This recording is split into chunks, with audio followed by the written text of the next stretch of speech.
Түбі әйел жеңеді. Неге дейсіз бе? Бұрын әйел еркексіз күн көре алмайтын. Мысалы, кез келген халықта көшпелі болып жүрген кезде. Өйткені аң аулау керек, шөп шабу керек, мал бағу керек, оның бәрі далада істелетін жұмыс қой. Енді әйел адам да істей алады, бірақ әйел адам екі қабат болған кезде, болмаса кішкентай бала тапқан кезде, қалай ол аң аулай алмайды, яғни тамақ тауып жей алмайды.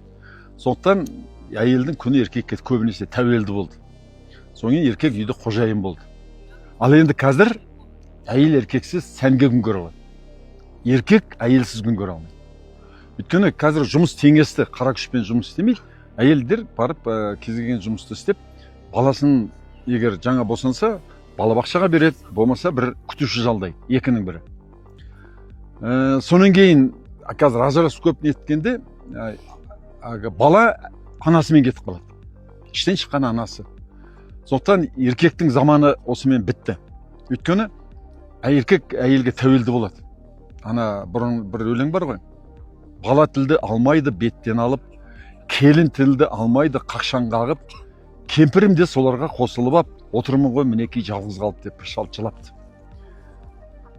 Өйткені кәртегенде күш қуатың кетеді, шамаң жетпейді, балаң өзің сабап тастауы мүмкін. Кел, ар жүр дейді, кемпір соларға қосылады күн үшін. Сондай оқиғалар болған, бірақ қазақтың дана аналары, әнеу күні бір апаны көріп қалдым, кейін тауып салармын. Айтады, мен ешқайсының атын атамайым, қайнылар тұрмақ, қайын ағаларым, қайын атам тұрмақ, қайныларымның атын атамайын дейді. Солардың жолын кесек өтпеймін, келе жатса тұрам. Неге дегенде олар осылай ер азаматты тәрбиелеген. Ер азаматты құрметтеп, ер азамат отбасын асырайтын ер азамат болып өскен. Ол заман кетті, қазір матриархат заманы келді.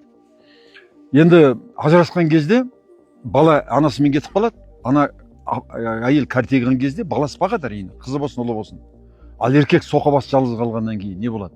Сондықтан еркек қандай мықты болса да әйелге тәуелді болады енді. Әйел басқарады, түбі әйел жеңеді.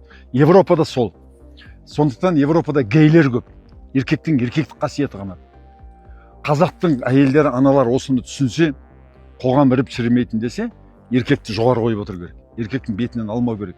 Еркектің алдына шықпау керек.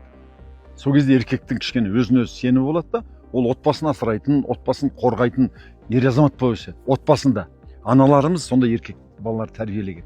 Қазір еркектің заманы кеткен, сорлы ғасыр, сорлы дәуір келе жатыр қазаққа да. Келісесіздер ме, жоқ па? Әйелдер болсын, осыны тауып отырған қыздар болсын, ер азаматтар болсын, өз ойларыңыз